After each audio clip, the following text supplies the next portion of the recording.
Hi, I'm Greg from Breakthrough Leadership, and this is an episode about haters from Yates in Your Face.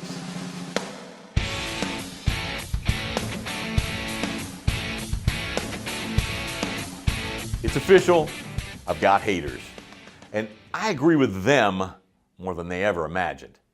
Did I mention that after more than 30 years of successful business, I totally screwed up?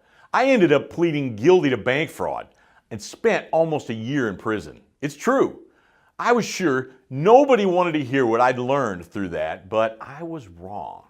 Turns out there's a lot of unspoken, pent-up fear and brokenness out there that's destroying people's lives. Apparently if we fail, we're supposed to just give up. Nobody told me. I had an episode idea for The Twilight Zone. Remember that show? In it, every injury you get just never heals. And every year on your birthday, the accumulated damage of aging hits you all at once. You wake up the next day and boom, you're older. How do you think people would treat their bodies if they never healed? We'd be buying protective bubbles to live in. None of the sports we love would exist. People would think twice about any form of exposure. Hey, when the weather was bad, we'd just shut things down and stay home. Most of us wouldn't have made it out of childhood. But what about real damage? Not the sticks and stones fallacy, the real stuff. That stupid, unforgivable crap that litters our lives. The stuff we've buried and we hope nobody finds out. Are those wounds supposed to heal? Even if they're self-inflicted? Is this life just about pulling ourselves up by our own bootstraps? Or is there an enemy out there conducting guerrilla warfare with pride, fear, and doubt? Can I only talk about leadership if I'm a superhero? See, that's the problem. My haters, they know about my skeletons.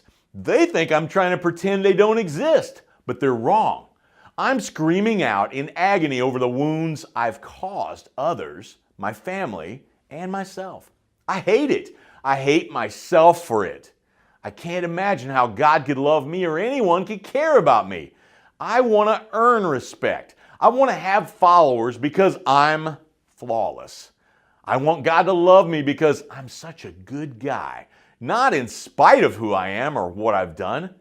I know you want to be worthy. You're tempted to wear the masks just like I did. Leadership begins with being able to lead my own life and being able to follow my leader, Jesus Christ. Let me be clear.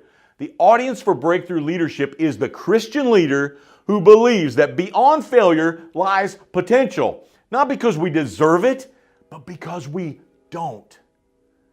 If you want to follow a hero, I'm not your guy. If you want to talk about brutal, real-life issues, I'm going to do my best. I've discovered through failure what leadership is and what it isn't. I began these rants talking to myself, realizing the ways I got it wrong. I was angry. I'm not flawless. I'm forgiven. I had two options ahead of me when I got home from prison. One was to just keep my head down and move to a new state. The other was to own it and spend my life talking about the stigma of brokenness no matter how many haters come to bat. If you're broken, you know life isn't a game of posturing any longer. It's more like rugby. The things you don't want to think about might be the only possibility for breakthrough.